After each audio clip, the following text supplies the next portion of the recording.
नमस्कार, बहुत स्वागत है आपका अपना एमपी के इस बुलेटिन में। मैं हूं आपके साथ ऋतु ज्ञानवानी। मेरे सहयोगी पुनीत मिश्रा भी हमारे साथ जुड़े हुए हैं न्यूज रूम से, उनके पास भी चलेंगे कुछ खास खबरों के लिए। पर सबसे पहले बड़ी खबर की बात करते हैं। मध्य प्रदेश में अब मानसून सक्रिय हो गया है। राजधानी के कई इलाकों में बारिश शुरू हो चुकी है। भोपाल में पिछले कुछ घंटों में झमाझम बारिश हुई। 2 से 3 दिनों में हर जिले में बारिश होगी। शाजापुर, सीहोर, विदिशा में बारिश का रेड अलर्ट जारी किया गया है। देवास के लिए बारिश का रेड अलर्ट जारी हुआ है। हरदा, छिंदवाड़ा, खंडवा, शिवपुरी के लिए येलो अलर्ट जारी किया गया है। बुरहानपुर, उज्जैन, धार के लिए येलो अलर्ट। बैतूल, दमोह, नर्मदापुरम के लिए येलो अलर्ट। वहीं नरसिंहपुर, पन्ना, झाबुआ के लिए भी येलो अलर्ट जारी किया गया है। दतिया, भिंड, शिवपुरी के लिए येलो अलर्ट। सतना, कटनी, छतरपुर के लिए येलो अलर्ट। डिंडौरी, खरगोन, रतलाम के लिए भी येलो अलर्ट। तो वहीं झाबुआ और अलीराजपुर के लिए भी येलो अलर्ट जारी किया गया है। 16 जिलों में बारिश का ऑरेंज अलर्ट भी जारी किया गया है। और इधर भोपाल में पहली ही बारिश में सड़कें जलमग्न हो गईं। झमाझम हुई बारिश के चलते निचले इलाकों में जलभराव की स्थिति पैदा हो गई है। भोपाल के बाणगंगा चौराहे से पॉलिटेक्निक की ओर जाने वाली सड़क अब स्विमिंग पूल बन चुकी है। 2 पहिया 4 पहिया वाहनों को आने जाने में कई तरह की दिक्कतें हो रही हैं। वाहन वापस लौट रहे हैं।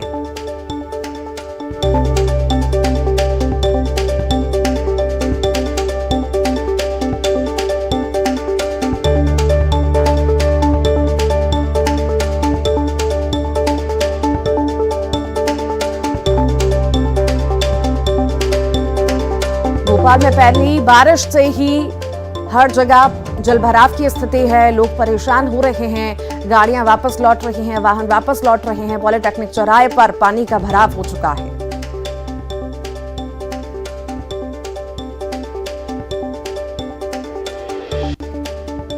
आप देख सकते हैं कि कुछ लोगों को वापस भी लौटना पड़ रहा है। काफी पानी भर गया है, निकलने में दिक्कत हो रही है। बहुत ज्यादा दिक्कत हो रही है। अमूमन हर बारिश में ये स्थिति रहती है, ठीक नहीं हो पाती व्यवस्थाएं। हाँ, हर बारिश में यही प्रॉब्लम होती है। मतलब भोपाल में यही दिक्कत होती है। अब आपको लौटना पड़ रहा है वापस। यहाँ से वापस जाएंगे, यहाँ से 4 किलोमीटर का हम फेर खाकर वापस उस साइड जाना हमको लाल घाटी का। तो आप देख सकते हैं कि जो वाहन है वो यहाँ से अब रिवर्स टर्न लेते हुए नजर आ रहे हैं। और जो लोग हैं जो सड़कों पर निकले हुए हैं, उनका यही कहना है कि अमूमन भोपाल में जो है कई इलाकों में कई जगहों पर इसी तरीके की स्थिति बनी है। जो जल भरा हो गया उसके कारण प्रॉब्लम हो रही है। बिल्कुल सर, प्रॉब्लम हो रही है। वाहन भी खराब होते हैं। बिल्कुल खराब होते हैं। अब सामने देखिए, अब ये वाहन खड़ा हुआ, ये जाएगा तो इसके साइलेंसर में पानी भराएगा तो क्यों नहीं खराब होगा। इस बार जनता विकास के नाम पर ही वोट देगी। इस बार जनता वो नहीं करेगी बिल्कुल भी। देखिए, इस बार जनता बहकावे में नहीं आएगी, विकास के नाम पर वोट देगी, ये कहना है। और पहली बारिश में जो तमाम इंतजामात के दावे किए जाते हैं, वादे किए जाते हैं, उनकी पोल किस तरीके से खुलती है ये यहाँ पर साफ तौर पर देखा जा सकता है, साफ तौर पर नजर आ रहा है। जो सड़कें हैं वो कहीं ना कहीं आप देख सकते हैं कि स्विमिंग पूल में यहाँ पर तब्दील होती हुई नजर आ रही है। और जो पहला ही बारिश है वो यहाँ पर मुसीबत बन के उभरी है। मैं थोड़ा सा आगे जाने की यहाँ पर कोशिश कर रहा हूँ और आपको दिखाने की भी कोशिश करूंगा कि लगभग कितना पानी यहाँ पर भरा हुआ है। तो करीब 2 फीट तक जो पानी है ये कहा जा सकता है कि भरा हुआ है, क्योंकि अब मैं यहाँ से निकल भी रहा हूँ। और आइए इस वक्त सीधी लाइव तस्वीरें छत्तीसगढ़ से आपको दिखाते हैं। यशवंत सिन्हा क्या कुछ कह रहे हैं, सुनिए। सभी साथियों का जिन्होंने आज हमारे लिए यहाँ पर ये पत्रकार वार्ता आयोजित की है। मैं यहाँ पर अपने अभियान के दौरान आया हूं और अभियान की शुरुआत हम लोग ने की थी दिल्ली से सबसे दूर जो जगह है केरला, तिरुवनंतपुरम, वहां से। और तिरुवनंतपुरम मुख्यमंत्री जी, केरला एक ऐसा राज्य है जहां से हमें 100% वोट मिल रहा है। बहुत ही सेक्युलर जगह है और सब लोग इस अभियान में मेरे साथ वहां पर जुटे। उसके बाद वहां से हम लोग चेन्नई गए, कल चेन्नई में कार्यक्रम हुआ, वहां पर भी डीएमके के साथी मुख्यमंत्री स्टालिन जी और उनके अनेक सहयोगी दलों ने वहां पर अपने सहयोग का आश्वासन हमें दिया। आज मैं आपके बीच में हूं और छत्तीसगढ़ से, जैसा अभी हम लोग चर्चा कर रहे थे, मेरा बड़ा विशेष एक संबंध है। और वो संबंध ये है कि शायद आप में से बहुत लोग शायद उस समय पैदा नहीं हुए होंगे, लेकिन लगभग 60 साल पहले मैं यहीं भिलई आया था, जहां मेरी शादी हुई थी। तो इसलिए मैं बराबर एक विशेष लगाव छत्तीसगढ़ से महसूस करता हूं और जब जब यहां आता हूं तो बहुत आनंद आता है। साथियों, राष्ट्रपति का जो पद है वो अत्यंत गरिमा का पद है, डिग्निटी जिसको कहते हैं। और अच्छा तो ये होता कि इस पद के लिए चुनाव होता ही नहीं और सर्वसम्मति से पक्ष विपक्ष दोनों मिल बैठ के किसी एक व्यक्ति को तय कर देते और उसको सर्वसम्मति से राष्ट्रपति चुन लिया गया होता। ऐसा करने की जिम्मेदारी सत्ता पक्ष के ऊपर थी केंद्र में, क्योंकि वो सरकार में है तो उनको पहल करनी चाहिए थी, लेकिन उन्होंने ऐसा किया नहीं। आपको शायद पता होगा कि औपचारिकता निभाने के लिए केंद्र के रक्षा मंत्री श्री राजनाथ सिंह ने विपक्ष के 1-2 लोगों को फोन किया, यह नहीं बताया कि उनका प्रत्याशी कौन होगा, और उन्होंने कहा कि एक राय बनानी चाहिए, लेकिन उसके आगे उन्होंने कोई पहल नहीं की। इसी बीच में केंद्र में जो विपक्षी दल हैं उनकी 2 मीटिंग्स हुई, कुछ अनौपचारिक मीटिंग्स भी हुई और अंततः उन्होंने मुझसे पूछा कि क्या मैं उनका साझा उम्मीदवार बनना चाहूंगा, और जब मैंने हाँ भरी तो उन्होंने मेरे नाम की घोषणा की। उसी दिन कुछ देर के बाद सत्ता पक्ष ने अपने उम्मीदवार की घोषणा की। तो इस तरह चुनाव का बिसात बिछ गया और हम लोग चुनाव के मैदान में हैं। मैं आपसे कह रहा था कि राष्ट्रपति का पद अत्यंत गरिमा का पद है, लेकिन राष्ट्रपति के कुछ कर्तव्य भी निर्धारित हैं संविधान में। हमने देखा है कि हमारे इतिहास में ऐसे राष्ट्रपति भी हुए हैं जिन्होंने उस पद की शोभा बढ़ाई है। कभी कभी ऐसा भी हुआ है कि खामोश राष्ट्रपति आए हैं और जो उनको अपने निर्धारित जिम्मेदारियों को निभाना चाहिए उसमें बहुत सफल नहीं हुए हैं। आज हमारे देश की परिस्थिति बहुत विकट है। आप देख रहे हैं कि चारों तरफ समाज में एक अशांति का वातावरण है और उस अशांति के मूल में एक विचारधारा है जो समाज को बांट कर रखना चाहती है और वह भी सांप्रदायिक रेखाओं के अनुसार।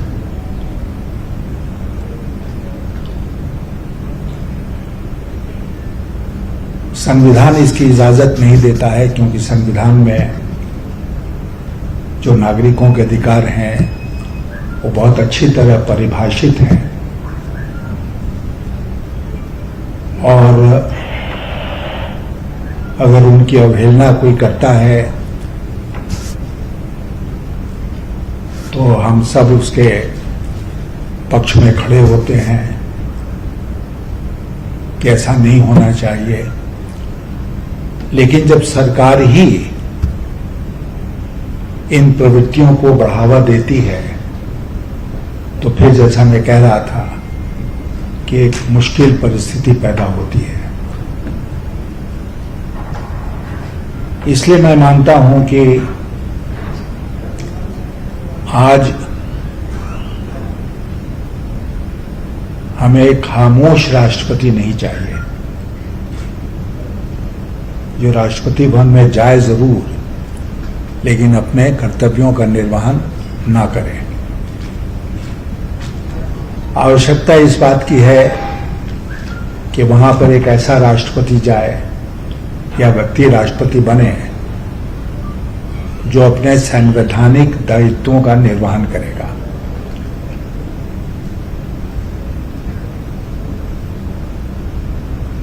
एक अधिकार जो राष्ट्रपति का है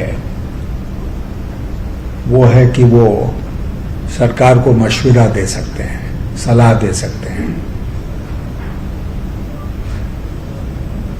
वो अगर प्रधानमंत्री के हाथ में कठपुतली है तो ऐसा नहीं करेंगे, जाहिर है।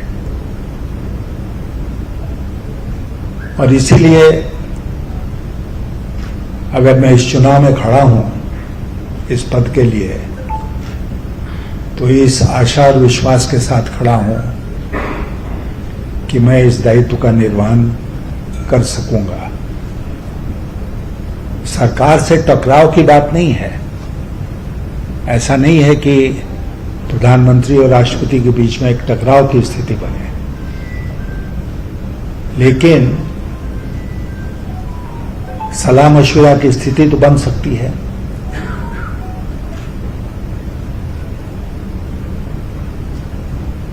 मेरा प्रयास होगा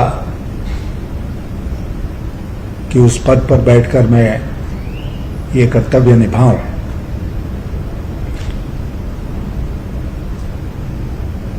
छत्तीसगढ़ से मैं बहुत उम्मीदें लेकर आया हूं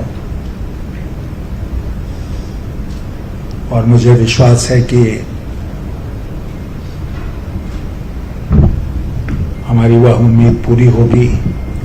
और मैं सबसे आग्रह करना चाहता हूं, जो दल हमें समर्थन दे रहे हैं, जिनका मैं बहुत आभारी हूं, और उसके अलावा खास करके हमारे जो भारतीय जनता पार्टी के मित्र हैं,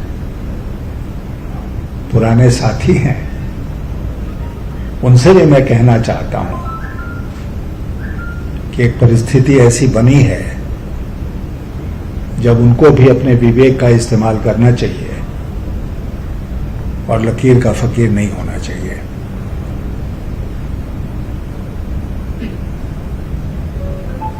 मैं ये निवेदन आपसे करना चाहता था कि मैं बहुत अपने को गौरवान्वित महसूस कर रहा हूं कि इतने सारे विपक्षी दलों ने मुझे अपना उम्मीदवार चुना है।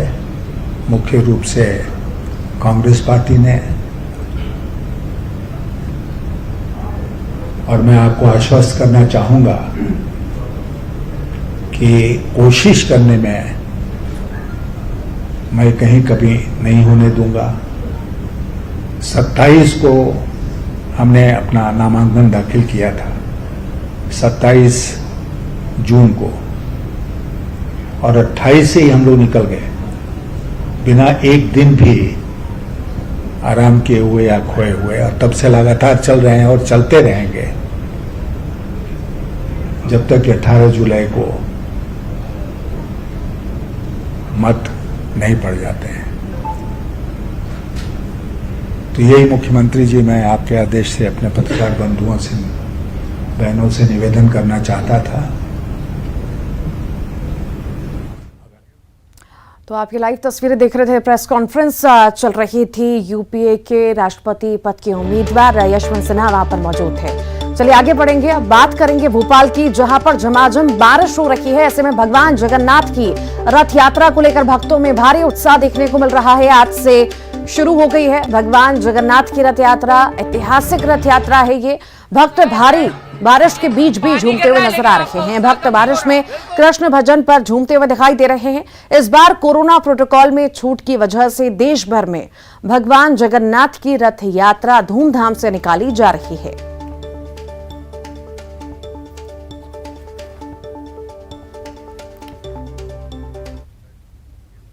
मध्य प्रदेश के लिए एक अच्छी खबर सामने आई है। प्रदेश में मातृ शिशु मृत्यु दर में भारी कमी आई है। रिपोर्ट के मुताबिक मध्य प्रदेश में मातृ मृत्यु में दर 5.8% की दर से घट रही है, जबकि राष्ट्रीय औसतन 7.5% है। तो वहीं नवजात शिशुओं की मृत्यु दर 0.6% की दर से घट रही है, जबकि राष्ट्रीय औसत दर 3.8% है। इस बड़ी उपलब्धि को लेकर नीति आयोग ने मध्य प्रदेश की प्रशंसा की।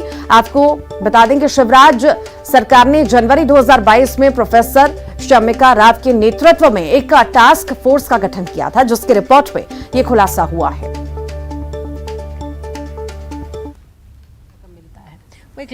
मध्य प्रदेश में मातृ और शिशु मृत्यु दर में कमी लाने के लिए एक टास्क फोर्स का गठन किया गया था। हमारे साथ प्रोफेसर शमिका मैम है। मैम, इसकी रिपोर्ट पेश की है, क्या कमी आने के और साथ से क्या इम्प्लीमेंट किए जा रहे हैं? देखिए, टास्क फोर्स का रिपोर्ट काफ़ी कॉम्प्रिहेंसिव और साइंटिफिक है। यहाँ का लोकल डेटा, हर डिस्ट्रिक्ट लेवल पे हम लोग गए, वहाँ का डेटा काफ़ी क्लोजली स्टडी करने के बाद रिकमेंडेशंस जो है उसे हम 5 कैटेगरी में बांट सकते हैं। 1 इज़ गवर्नेंस, कि हेल्थ को काफ़ी प्रायोरिटी देना पड़ेगा। जिस तरह से पहले यहाँ पे कनेक्टिविटी रोड्स बहुत बढ़िया शुरुआत में बने, इरिगेशन सिस्टम मध्य प्रदेश का बहुत बढ़िया हुआ, एग्रीकल्चरल ग्रोथ काफ़ी हो गया। उसी हिसाब से देखिए, अब पूरी व्यवस्था का जो प्रायोरिटी है वो हेल्थ में लाना अब ज़रूरी हो जाता है।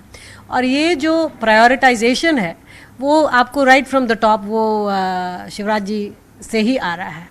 तो इसको प्रायोरिटाइज करते हुए उन्होंने इस टास्क फोर्स का क्रिएशन ये डेवलप किया। और इसमें हम लोगों ने काफ़ी पिछले 6 महीनों में काफ़ी क्लोजली स्टडी करके जो रिकमेंडेशंस दिए वो गवर्नेंस के मामले में है, फाइनेंसिंग के मामले में है, रिसोर्स गैप है। रिसोर्स गैप काफ़ी सीवियर है कि कितने डॉक्टर्स, कितने नर्स, एम्बुलेंस, फैसिलिटीज़ लेवल पे, तो वो गैप क्या है, उनको भरने की क्या ज़रूरत है, उसमें कितना खर्चा आएगा, ये सब डिटेल्स है।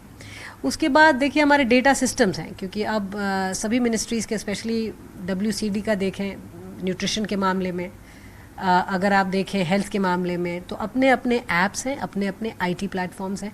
अब हम कोशिश ये कर रहे हैं कि इनको इंटीग्रेट करके अर्ली वार्निंग सिस्टम्स आ जाएं, कि शुरुआत में ही हम लोग हाई रिस्क प्रेगनेंसीज आइडेंटिफाई कर लें और हाई रिस्क प्रेगनेंसीज को आइडेंटिफाई करके उनको जो ट्रीटमेंट और टाइमली ट्रीटमेंट है वो कैसे दिया जाए। जी, ट्राइबल एरिया में अभी क्या स्थिति देखते हैं आप? क्या वहाँ तक हमारी जो योजना है वहाँ तक पहुँच पा रही हैं या फिर और आगे मेहनत करनी है हेल्थ में? ट्राइबल एरियाज़ में कनेक्टिविटी का जो प्रॉब्लम है उसके कारण, चाहे वो हेल्थ हो, एजुकेशन हो, हर एरिया में दिक्कत आता है।